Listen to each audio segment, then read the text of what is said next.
Hi there, this is Brenda, and this is my review of the 1979 version of the Amityville Horror. I realized that my last review of Evil Dead Rise did not seem to catch my personality. I went back and listened and re-listened, and it doesn't even sound like myself. So I thought I'd get a little wound up and talk to you about this movie. I recently did a rewatch.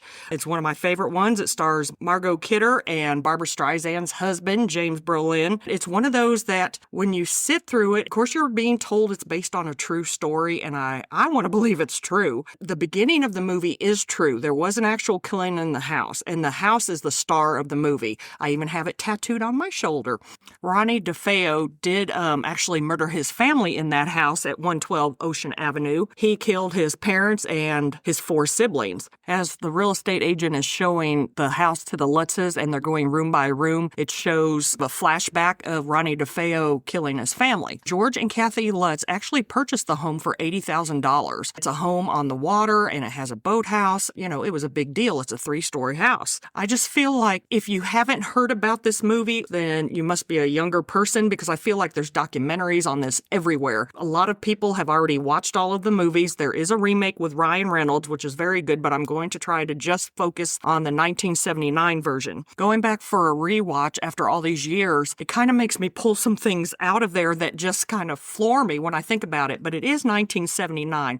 First, I want to say, what in the fuck was Margot Kidder wearing when she's in front of the mirror and she has that one long leg warmer on? Maybe it was the 70s, but when we're talking about that era, we also had some more of that curling iron looking hair with James Brolin and also the gentleman who played Kathy Lutz's brother. I do think it's easier for me to talk about the things that really pissed me off more than anything first. I think when the detective gets called to the house when the door gets blown off, I do not understand how you walk in somebody's home, light up a cigar, and think it's okay. Also, that damn babysitter. I swear that headgear she is wearing gives me flashbacks. Yes, I wore braces. Yes, I had the headgear. They sexed her up much more in the remake. This one is very nerdy and dorky. Gotta love her. There is also a scene where George slaps Kathy in the living room. And if that had been me, I'll be honest, that story would have ended completely different, because I'd have grabbed a fireplace poker and it would have ended up in his eye. So George Lutz would have been dead. The story would have definitely had a different outcome.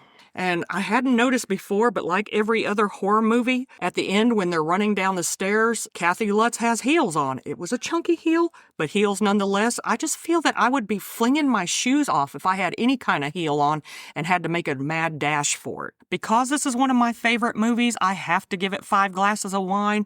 It is eerie. The whole setting is eerie. The haunted house scenario. It is set in autumn. There's plenty of leaves that are changing color in the scenery. It's definitely evil with a possessed house. Okay, here we go. We've got children and a dog, Harry. Thank goodness George ran back to get that dog, because son of a bitch. I tell you what, if he hadn't went back to get that dog, that slap would have haunted him every day. I found it entertaining from beginning to end.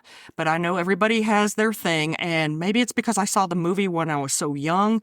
I just feel that, I don't know, there's a passion for it. And the tattoo on my shoulder, it's the house. The house is the main character of this. That sets the environment. I just know I would be livid with George from about the beginning of the movie when he started going nutty. Like I said at the beginning, I want to believe this is true. They were in the house for 28 days before they fled, and I just feel like, you know, all the excuses that come out that you hear in the different documentaries, like they didn't have the money. You know what? They hadn't even made the first mortgage payment yet. So he did have a business, and maybe the business was starting to fail. We don't really know about that. He doesn't matter. The house is still what matters. In my eyes, it was at 112 Ocean Avenue, and since the murders in the home and the Lutzes had lived there, they changed the address to 108 Ocean Avenue. And I don't think you can find it on Google Earth. If I remember correctly, it is blurred out, and I'm going to be looking for that later. But that is it. I'd give it 5 glasses of wine. It has everything that I need in it. The environment, it's entertaining, it's eerie, it's evil, it's empathetic. There's children, there's a dog. Dog makes it. I will give you that big spoiler alert, because some people won't go into a movie knowing that the dog is about to die. But I'm going to call it for now. Our next movie is going to be 2025, Straight On Till Morning. So I will see you next time. Thanks. Bye.